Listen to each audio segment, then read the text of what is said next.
The isolation of this past year has made many of us realize the things that we take for granted, both large and small. The simple pleasure of attending a baseball game is one of those things, and for a city like Pittsfield, where the residents love America's pastime, the last year was especially difficult. After having the 2020 season canceled, Connecting Point's Brian Sullivan grabbed a seat in the grandstand of historic Wahconah Park for the Pittsfield Suns home opener to find out just how much they missed it.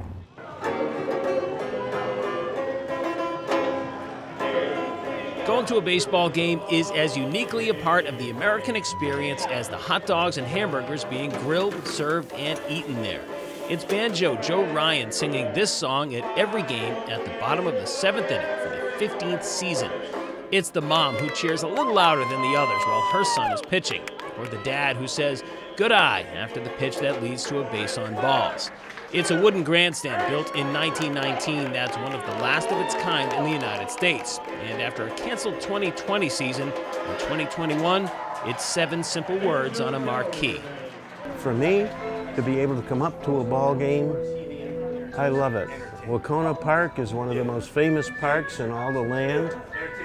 My aunt, my godmother, started taking me up here in 1951. This is my 70th year of baseball at Wahconah Park.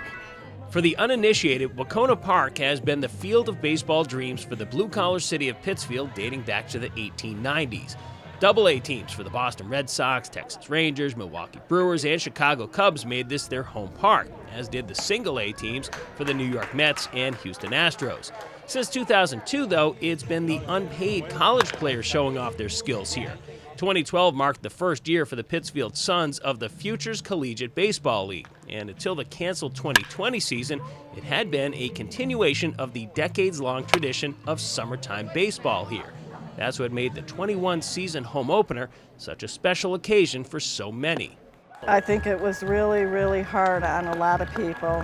We're hoping and praying that they're going to come back so that we can have a game to go to, for something to do in Pittsfield. It gives a lot of people to be able to come out and enjoy the weather, the game, the food, the beer. I mean, the field looks good. Really nice and green. It's a beautiful day.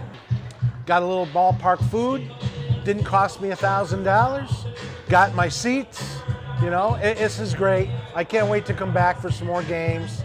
Youth is definitely the order of the day here, with most players in that 18 to 20 age range. And that youth also extends to pitching coach Brandon Shalikas, who in his mid-20s looks like he could be one of the players himself. And that's something he wasn't so sure would play in his favor at first. I was worried about that at first, especially I jumped right into coaching the same year that I finished playing. So I was a little worried that they were looking at me as another player, but honestly, as soon as I got the title of pitching coach, guys, they looked at me as a guy that was just out of it, and I could relate to him on a pretty good personal level. Manager and Worcester native Matt Gedman is no old-timer himself. The son of two-time All-Star Red Sox catcher Rich Gedman, Matt retired from pro ball in 2014 at the age of 26 after playing 4 seasons in the Red Sox chain. Now, as a player's manager, he can take the lessons he learned as a pro and impart them on this younger generation. This is a grind, 68 games in 3 months, but if you want to play a major league season, it's 162 games.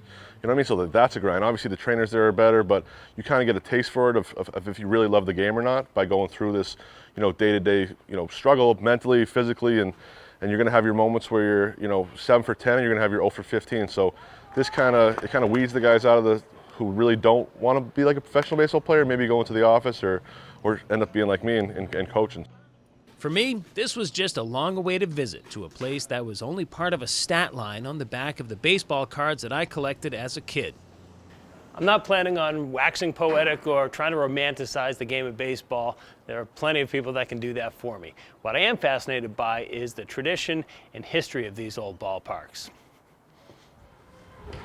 Hall of Fame catcher Carlton Fisk spent the summer of 1969 playing here before heading across the state and calling Fenway Park his home for the next decade.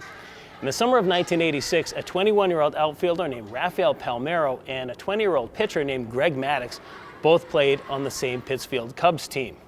Palmera went on to hit 569 big league home runs. Maddox won 355 games in the senior circuit and now has a plaque in Cooperstown. These guys here are still amateurs, but the dream of playing big league baseball is the thread that ties all their stories together. The untold story is that these players have to stand out enough on their college squads just to get picked for these teams. And when this season's over, it's back to college and on to fall ball, winter ball, and then the spring season, all without drawing a paycheck for their dedication. So for the true believers, which seems to be most of them, that dream is very real, and they'll do whatever it takes to get to the next level.